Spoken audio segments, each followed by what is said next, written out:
Assalamualaikum. Chapter है Some Applications of Trigonometry, Class 10th Exercise 9.1, Question number 14. A 1.2 meter tall girl supports a balloon moving with the wind in a horizontal line. तो ये girl है जो कि एक balloon का देख रही है. जो बैलून है वो मूव कर रहा है विंड के साथ, हवा के साथ, इन हॉरिजॉन्टल लाइन, लेकिन एक हॉरिजॉन्टल लाइन में. जो बैलून है वो मूव कर रहा है ऐसे हॉरिजॉन्टल लाइन, बिल्कुल लेवल में. At a height of 88.2 metre from the ground. जो बैलून है वो ग्राउंड लेवल से ऊपर है 88.2 metre. The angle of elevation of the balloon और from the eyes of the girl. तो जो गर्ल है यहाँ पर इस बैलून को देख रही है तो इसके से आंखों पर एक एंगल ऑफ एलिवेशन बन रहा है एट एनी इंस्टेंट, किसी पर्टिकुलर टाइम पर. तो जो एंगल ऑफ एलिवेशन यहाँ पर है फ्रॉम द आईज से of the girl at any instant time, at any instant is 60 degree. वो 6 डिग्री है एट एनी इंस्टेंट, यानी किसी पर्टिकुलर टाइम पर जो एंगल बन रहा है 60 degree. After some time the angle of elevation reduces. तो कुछ टाइम बाद जो एंगल ऑफ एलिवेशन है रिड्यूस हो रहा है, यानी कम हो रहा है टू 30. पहले 60 था, इसके बाद 30 हो गया. Find the distance travelled by the balloon during the interval. तो आपको पता ना यहाँ पर जो बैलून है उसने यहाँ पर कितनी डिस्टेंस ट्रैवल की. यहाँ पर फिगर में दिया गया है, ये बैलून है यहाँ पर, पहले यहाँ था फिर यहाँ पहुंच गया. तो दैट मीन उसने यहाँ से यहाँ तक कितनी डिस्टेंस ट्रैवल की. तो पहले फिगर ड्रा करेंगे. फॉर एग्जांपल ये हम लेते हैं ग्राउंड लेवल. सपोज ये ग्राउंड लेवल है, this is ground level, this is ground level A B. तो यहाँ पर बैलून, सपोज यहाँ पर बैलून था पहले यहाँ पर, तो फिर यहाँ पर इसकी पोजीशन फॉर एग्जांपल ये बन गई. तो यहाँ पर एक गर्ल जो है, ये गर्ल है, इसकी हाइट है 1.2 मीटर. जो गर्ल है इसकी हाइट है 1.2 मीटर,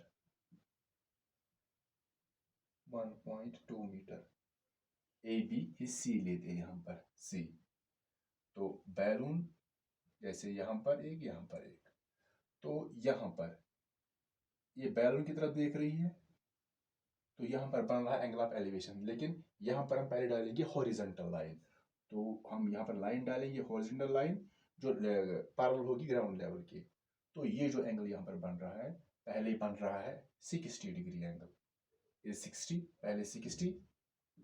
उसके बाद यहाँ पर बैलून आ गया, ड्यू टू विंड ये आगे बढ़ रहा है, but horizontal line, that means in a straight line जो पैरेलल है इसके. तो यहाँ पर ये यहाँ पर आ गया, तो ये इसकी पोजीशन बन गई. तो यहाँ से यहाँ तक अब जो एंगल ऑफ एलिवेशन है ये डिक्रीज हो रहा है 60 से, अब बन गया 30. तो यहाँ पर हम देखेंगे ये इसकी हाइट है, यहाँ पर ये बैलून की height A B C D, it is E, it is F.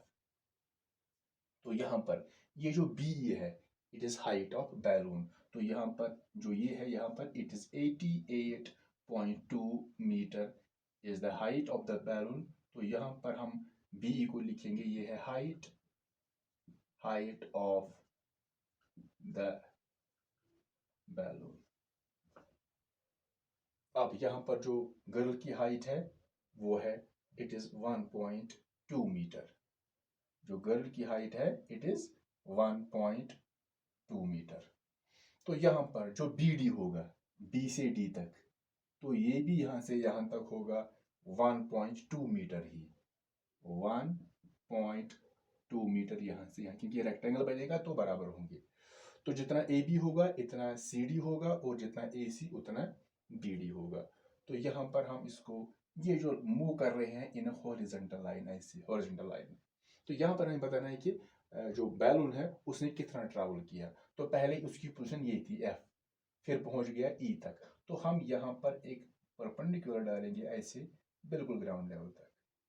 तो अब हमें यहाँ पर बताना है कि पहले उसकी पोजीशन यहाँ पर थी, अब यहाँ पर है. तो जब परपेंडिकुलर डालेंगे तो ये जो पॉइंट हम देखेंगे, ये A B C D E F, ये लेंगे जी. तो सपोज एफ या जी उसकी इनिशियल पोजीशन है, तो फाइनल पोजीशन उसकी ई है, दैट मीन्स बी, क्योंकि ये परपेंडिकुलर यहाँ पर है. जितना यहाँ से यहाँ तक होगा उतना ही यहाँ से यहाँ तक, क्योंकि रेक्टेंगल बनेगा तो ये इक्वल होगा. तो हमें निकालना है एफ से ई तक कितना है.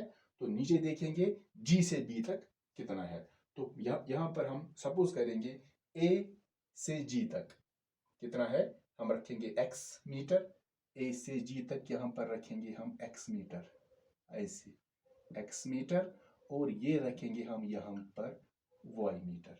लेकिन A B C D E F G ये पॉइंट जो है यहाँ पर, इसको हम रखेंगे H। जितना A से G तक है उतना C से H तक, क्योंकि ये भी बनेगा रेक्टेंगल यहाँ पर, तो ये भी होगा x मीटर, और जो GB है यहाँ पर इट इज GB, इतना ही HD होगा। अगर हमने ये y रखा है तो ये भी y ही होगा, क्योंकि ये भी रेक्टेंगल है। तो अब यहाँ पर पहले देखते हैं कि हमने यहाँ पर लेट किया है, जो BE है it is the height of the balloon. So let हम रिप्रेजेंट करेंगे इसको, let BE is equal to 88.2 metre be the height of the balloon। यहाँ पर ये जो AC है, AC इज इक्वल टू, जो AC होगा वो BD के बराबर होगा, it is equal to 1.2 metre be the height of the girl,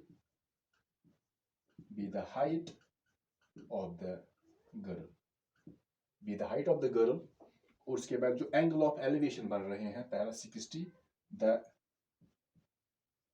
angles of elevation from the eyes of the girl reduces from पहले 60 from 60 to 30 degree, from 60 to 30। तो बाकी हमने यहाँ पर जो लिखा है यहाँ पर x y, तो ये तो these are various arrangements shown in the figure। तो नीचे लिखेंगे various arrangements, शॉर्ट में लिखेंगे various arrangements are shown in the figure। तो यहाँ पर पहले देखेंगे हम कौन से दो राइट ट्रायंगल लेंगे। तो पहले यहाँ पर देखना है कि यहाँ पर राइट ट्रायंगल, तो यहाँ पर एक है ये वाला, यहाँ पर ये 90 है, ये भी 90 होगा, और ये यहाँ पर हम यहाँ पर परपेंडिकुलर यहाँ पर ग्राउंड लेवल पर, तो ये भी यहाँ पर 90 होगा। तो पहले हम लेंगे ये triangle, this is AB, this is CDE। तो पहले ये वाला लेंगे CDE, इन राइट ट्रायंगल CDE। तो पहले देखें C से D तक कितना होगा, ये x है और ये y है, तो जो सारा बनेगा ये बनेगा यहाँ पर x + y मीटर, बिल्कुल, क्योंकि हमें CD चाहिए, क्योंकि CD जो है ये इस राइट ट्रायंगल का साइड है। तो लिखेंगे इन राइट ट्रायंगल CDE, यहाँ पर एंगल D जो है वो 90 के बराबर है। तो देखते हैं यहाँ पर कौन से दो साइड्स लेंगे। इस ट्रायंगल जो हमने यहाँ पर CDE है, इसका जो एंगल है वो है 30, यहाँ पर, जो 60 यहाँ पर है, 60 देखेंगे, 60 ये वाला एंगल है, फुल एंगल, तो ये बनेगा इस छोटे ट्रायंगल का। लेकिन हमने लिया है CDE, तो इसमें जो एंगल 30 है ये अपोजिट, ये परपेंडिकुलर है, और ये हम लेंगे बेस, क्योंकि हमें यही निकालना है। लेकिन यहाँ पर देखेंगे अगर ये 1.2 है तो ये DE कितना होगा, टोटल जो है ये टोटल इट इज 88.2, तो ये अगर ये 1.2 है तो बाकी ये कितना होगा, तो 88.2 में से ये करेंगे -1.2। तो यहाँ पर पहले देखेंगे ऊपर, यहाँ पर लिखेंगे जो यहाँ पर ED है, reduces to 30 डिग्री। तो यहाँ पर पहले निकाल लेंगे हम DE, जो DE का जो वैल्यू निकलेगा वो निकलेगा BE - BD, BE - BD, that is equal to 88.2 metre -1.2, 88.2 -1.2। तो यहाँ पर हम इसको इरेज करेंगे पहले, so we get 88.2 यहाँ पर है, 88.2 -1.2, तो वो निकलेगा यहाँ पर इट इज 87 मीटर। तो यहाँ पर लिखेंगे फिर various arrangements various arrangements are shown in the figure. Now यहाँ पर ये जो है DE अब यानी यहाँ से यहाँ तक वो निकला है 87 मीटर यहाँ तक। तो नाउ यहाँ पर लेंगे हम ये गिवन है और हमें ये निकालना है, हमें एक्चुअली निकालना है यहाँ पर F से E तक कितना है, दैट मीन्स यहाँ पर H से D तक। तो ये साइड हमें निकालना है, लेकिन हम ये नहीं ले सकते क्योंकि जो ट्रायंगल हमने लिया है इसका फुल साइड है DE। सो लिखेंगे DE बाई CD। तो लिखेंगे DE upon this DC, DE by DC, ये यहाँ पर D है, D it is equal to tan theta, लेकिन थीटा के बदले यहाँ पर है 30, so it is equal to tan 30 degree. जो DE है it is 87 divide by DC, जो DC है full that is x plus y. तो यहाँ पर है x plus y is equal to tan 30। जो tan 30 का वैल्यू है it is 1 upon square root 3।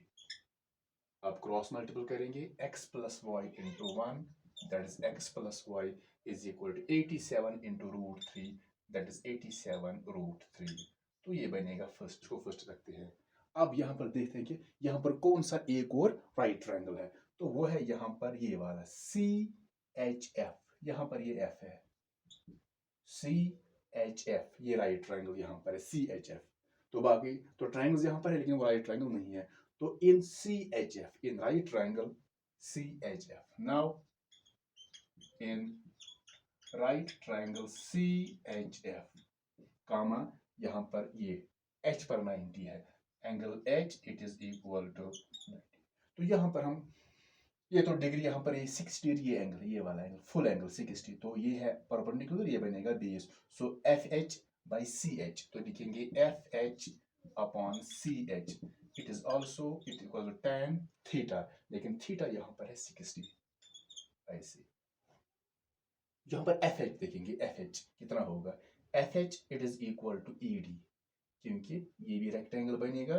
सो अगर ये 87 है तो ये FH जो होगा ये भी 87 ही होगा, 87 मीटर। तो ये 87 मीटर होगा। FH is equal to ED, क्योंकि ये रेक्टेंगल है तो ये बराबर होंगे। So FH is also equal to 87 metre divide by CH है it is x, it is equal to tan 60 का जो वैल्यू है it is equal to root 3। Cross multiple करेंगे पहले x इंटू रूट 3, तो वो बनेगा root 3x it is equal to 87। So finally x का वैल्यू आएगा 87, ये रूट 3 मल्टीपल है, ये डिवाइड बन जाएगा रूट 3। तो ये बन गया सेकंड। जो x का वैल्यू आ गया ये, तो एक्चुअली हमें निकालना है कि F से E तक कितना ट्रैवल किया, तो निकालना है H से D तक, लेकिन H से D तक हमने y रखा है, तो एक्चुअली हमने y का वैल्यू निकाल, अगर y का वैल्यू निकल गया तो यहाँ पर निकलेगा H से D तक कितना डिस्टेंस है, तो दैट मींस F से E तक। तो अब हम यहाँ पर जो x का वैल्यू है ये डालेंगे हम फर्स्ट में। तो अब यहाँ पर जो x का वैल्यू है हम ये फर्स्ट में डालेंगे, तो यहाँ पर इसको हम सेकंड में रखेंगे। तो यहाँ पर लिखेंगे substituting value of x in first. तो पहले फर्स्ट लिखेंगे, फर्स्ट यहाँ पर जो है वो है x plus y it is equal to 87 square root 3। तो इसमें हम x का वैल्यू डालेंगे, x का जो वैल्यू है 87 में रूट 3, तो x के बाद लिखेंगे 87 अपॉन में रूट 3 प्लस यहाँ पर है y इज इक्वल टू ये आई से रहेगा 87 3। अब हम y का वैल्यू निकालेंगे यहाँ पर, ये यहाँ पर टर्म्स का माइनस, तो पहले लिखेंगे 87 स्क्वायर रूट 3, फिर ये या प्लस यहाँ पर जाएगा माइनस 87 अपॉन में root 3, that is equal to y is equal to, तो यहाँ पर हम क्रॉस मल्टीपल, यहाँ पर बीच में माइनस है तो यहाँ पर हम क्रॉस मल्टीपल कर सकते हैं, लेकिन एक शॉर्टकट है यहाँ पर। तो अगर हम यहाँ पर इन दो में से 87 कॉमन निकालेंगे, क्योंकि यहाँ इसमें भी 87 तो इसमें भी, ये दोनों है, ये दो यहाँ पर है, तो 87 कॉमन आएगा, तो अंदर बचेगा स्क्वायर रूट 3 माइनस यहाँ पर 1 आएगा, डिवाइड बाई √3 ऐसे रहेगा। सो 87 कॉमन, तो ये कॉमन है, यहाँ पर खाली √3, यहाँ पर 1 रहेगा, 1 इंटू √3 माइनस यहाँ पर भी 1 upon √3। So y is equal to 87। तो अब यहाँ पर क्रॉस मल्टीपल करेंगे, यहाँ पर 1 है, √3 इंटू √3, 3 माइनस 1 1 जा 1 divide by √3 into 1 that is √3 ऐसे। So we get y is equal to 87 into 3 minus 1 that is 2 upon √3। तो अब यहाँ पर इसको सिंप्लीफाई कैसे करें, जब इनको मल्टीपल करना है पहले, so that is equal to 2 into 87, 2 into 87 that is equal to 2 7s are 14, 2 8s are 16, 16 और 1 हो गया 17, 17 अपॉन √3 ऐसे। तो मल्टीपल किया यहाँ पर हमने 2 into 87 174 अपॉन √3, या इसको लिख सकते हैं y, यहाँ पर है 174 बाई √3। अब यहाँ पर करेंगे रैशनलाइजेशन, तो यही मल्टीपल करेंगे, ऊपर भी √3 upon √3 that is equal to 174 into √3, तो ये बनेगा 174 √3 डिवाइड बाई √3 इंटू √3, तो ये आएगा यहाँ पर 3। इनका मल्टीपल नहीं हुआ क्योंकि रैशनल है, तो यहाँ पर हम इन दोनों की कैंसिल कर सकते हैं। 3 1s are 3, यहाँ पर 17 है, 3 5s are 15, तो 2 निकल गया, बन गया 24, so 3 8s are 24, so finally we get y is equal to 58 √3।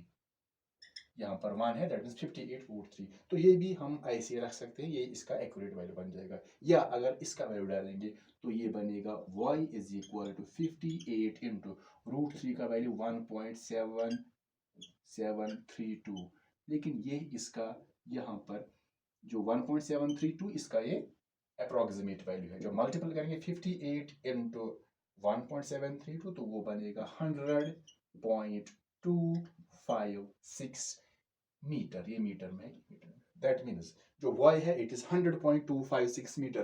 तो y मीन्स h से d तक, जितना s से d तक है इतना ही f से e तक है, क्योंकि ये रेक्टेंगल बनेगा, क्योंकि जो मूव कर रहे हैं ये हॉरिजॉन्टल लेवल में, ये एक लेवल में मूव कर रहे हैं। तो यहाँ पर है जितना s से d तक है इतना ही f से e तक, तो हमें निकालना था f से e तक, दैट मीन्स इस बैलून ने कितना ट्रैवल किया है। तो यहाँ पर इसकी जो इनिशियल पोजीशन थी f और जो फाइनल पोजीशन हमने ली वो e, तो यहाँ पर therefore distance traveled by the balloon, तो वो हमने यहाँ पर रखा था that is equal simple, that is equal 100 लिख सकते हैं, 100.256 मीटर, बट अप्रोक्सीमेटली